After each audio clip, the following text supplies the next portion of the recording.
दोस्तों, middle east में लगातार अस्थिरता बनी हुई है। लाल सागर से लेकर के स्वेज नहर तक दुनिया के सबसे अहम ट्रेड रूट्स पर सिक्योरिटी क्राइसिस मंडरा रहा है।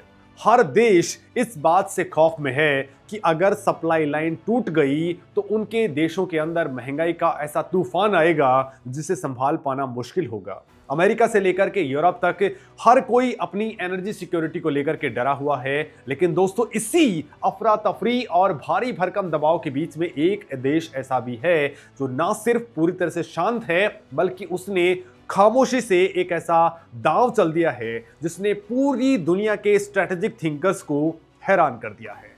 मतलब दोस्तों, ग्लोबल मार्केट के अंदर सबसे बड़ा खेल टैंकर्स की आवाज से नहीं बल्कि खरीदारी की टाइमिंग से पलट जाता है।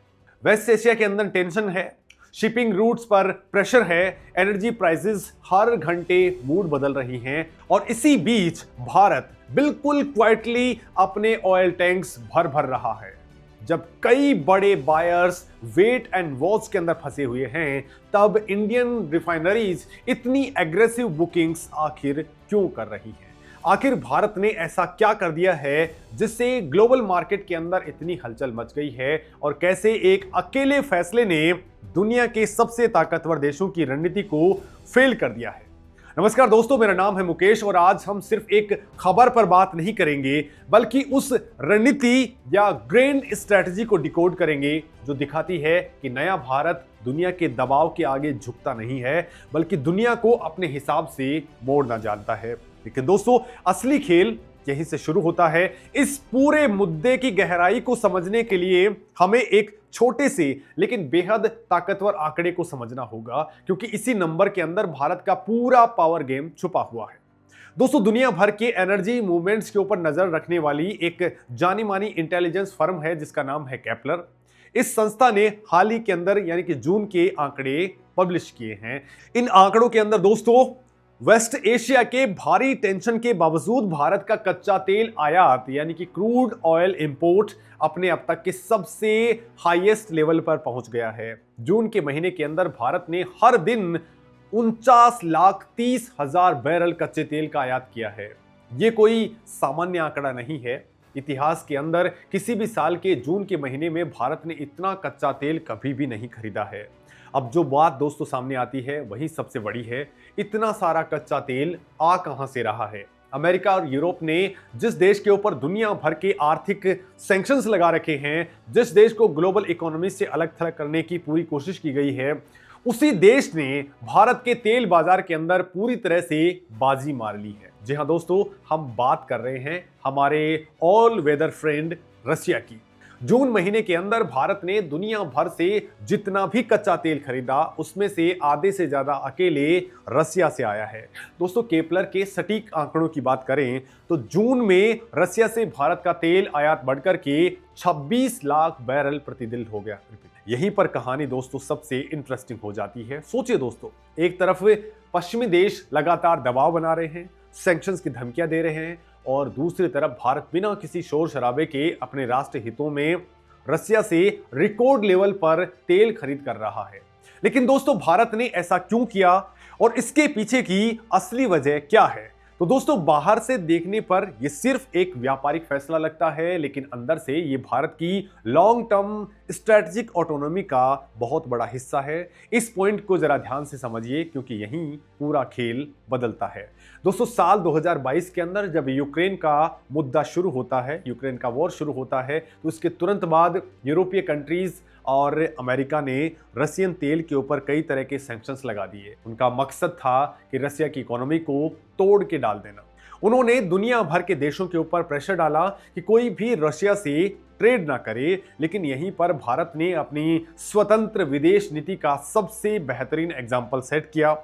भारतीय रिफाइनरीज ने रसिया से मिलने वाले सस्ते और डिस्काउंटेड तेल का फायदा उठाना स्टार्ट कर दिया। भारत सरकार का तर्क बिल्कुल क्लियर था कि हमारी 40 करोड़ की आबादी है, हम अपनी ज़रूरत का 88% से ज़्यादा कच्चा तेल विदेशों से इंपोर्ट करते हैं। ऐसे में अगर हम महंगा तेल खरीदेंगे तो हमारे देश के अंदर पेट्रोल डीजल के दाम आसमान छूने लगेंगे, ट्रांसपोर्टेशन महंगा हो जाएगा और आम आदमी पर महंगाई की भयानक मार पड़ेगी। लिहाजा भारत अपने नागरिकों के हितों में वहां से तेल खरीदेगा जहां से उसे सबसे अच्छी डील मिल रही है। और दोस्तों यही वजह है कि यह खबर सिर्फ हेडलाइन नहीं बल्कि भारत की स्ट्रेटजी बनती है। दोस्तों पिछले 100 दिनों के अंदर भारत ने कच्चे तेल की आयात के अंदर जो अद्भुत लचीलापन और सूझबूझ दिखाई है वो दुनिया के किसी भी दूसरे देश में देखने को नहीं मिली है। आज दुनिया के बड़े तेल आयातक देशों में भारत सबसे मजबूत पोजीशन के अंदर खड़ा है। भारत ने समय रहते अपनी स्ट्रेटजी बदली, अपनी सप्लाई चेन को डाइवर्सिफाई किया और अलग अलग देशों से आयात को स्टार्ट कर दिया। अब दोस्तों एक और बहुत ही बड़ा खुलासा सुन लीजिए जो आमतौर पर सामान्य न्यूज हेडलाइन से मिस हो जाता है। भारतीय रिफाइनरीज सिर्फ आज के लिए काम नहीं कर रही बल्कि वो फ्यूचर की अनिश्चितताओं को देखते हुए एडवांस में प्लानिंग कर रही हैं। अंतर्राष्ट्रीय बाजार के अंदर कच्चे तेल के दाम कब बढ़ जाएं कोई नहीं जानता, लिहाजा भारतीय रिफाइनरीज आमतौर पर 1 से 2 महीने तक की तेल की बुकिंग कर लेती हैं।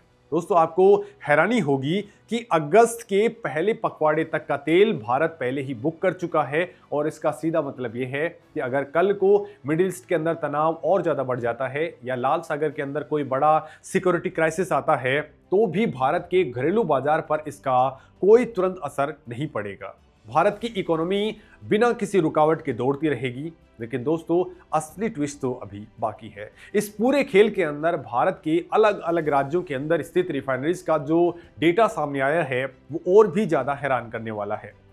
दोस्तों centre for research on energy and clean air यानी कि CREA की एक लेटेस्ट रिपोर्ट सामने आई है। इस रिपोर्ट के मुताबिक मई के महीने के अंदर भारत रशियन फॉसिल फ्यूल का दुनिया का दूसरा सबसे बड़ा खरीदार बना। भारत ने सिर्फ एक महीने के अंदर 5.8 अरब यूरो यानी कि करीब 6.7 अरब डॉलर मूल्य के रूसी हाइड्रोकार्बन का आयात किया है। इसमें से 83% हिस्सा सिर्फ कच्चे तेल का था। अगर हम रिफाइनरीज के लेवल पर देखें तो गुजरात के वाडिनार रिफाइनरी के अंदर रूसी तेल की डिलीवरी में सीधे 36% का भारी उछाल आया है। वहीं दुनिया की सबसे बड़ी रिफाइनरी जामनगर रिफाइनिंग कॉम्प्लेक्स के अंदर भी 14% की बढ़ोतरी दर्ज की गई है। बात सिर्फ प्राइवेट कंपनियों की नहीं है बल्कि भारत सरकार की अपनी सरकारी रिफाइनरीज के अंदर भी इस मौके का भरपूर फायदा उठाया गया। मई के महीने के अंदर न्यू मैंगलोर रिफाइनरी के अंदर 13% की ग्रोथ देखी गई, जबकि विशाखापट्टनम रिफाइनरी के अंदर आयात सीधे 42% तक उछल गया।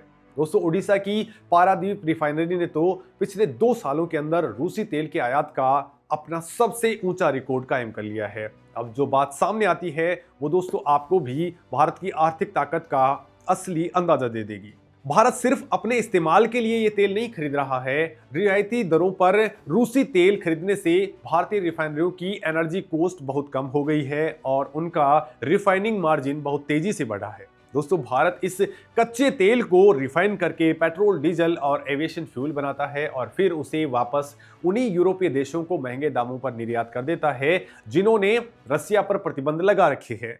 ये ग्लोबल एनर्जी मार्केट का सबसे बड़ा बदलाव है। जिस यूरोप ने रसिया से सीधा तेल लेना बंद किया वही यूरोप आज भारत के जरिए रिफाइन किया हुआ तेल खरीदने को मजबूर है। भारत अब दुनिया का एक बहुत बड़ा रिफाइनिंग हब बन चुका है। यहां पर दोस्तों एक छोटा सा नंबर समझिए क्योंकि इसी नंबर के अंदर पूरा जियोपॉलिटिकल पावर गेम छिपा हुआ है। CREA के अनुसार मई के अंदर रसिया के कच्चे तेल के निर्यात के अंदर चाइना की हिस्सेदारी 50% थी। इसके बाद में भारत की 36% के साथ में भारत दूसरे नंबर पर रहा, तुर्की 6% और यूरोपीय संघ 5% पर रहा।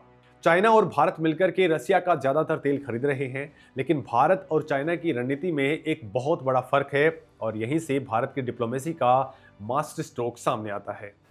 दोस्तों अमेरिका लगातार भारत पर प्रेशर बिल्डअप कर रहा है कि वो रसिया से अपनी दूरी बना ले। दोस्तों पिछले साल तो अमेरिका के ट्रंप प्रशासन ने रूसी तेल खरीदने के कारण भारत पर 50% का भारी टैरिफ तक लगाने की कोशिश कर दी थी, जिसके बाद से कूटनीतिक दबाव में चल करके ये मामला अब 18% पर इसको लाना पड़ा।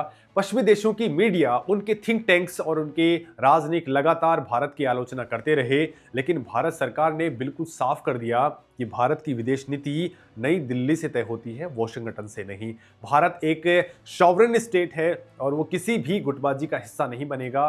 और अब ये सबसे बड़ा सवाल आता है, रसिया इस पूरे मामले को किस तरह से देख रहा है? क्या रूस सिर्फ व्यापार के नजरिए से भारत को देख रहा है या इसके पीछे कोई गहरी कूटनीतिक साझेदारी है?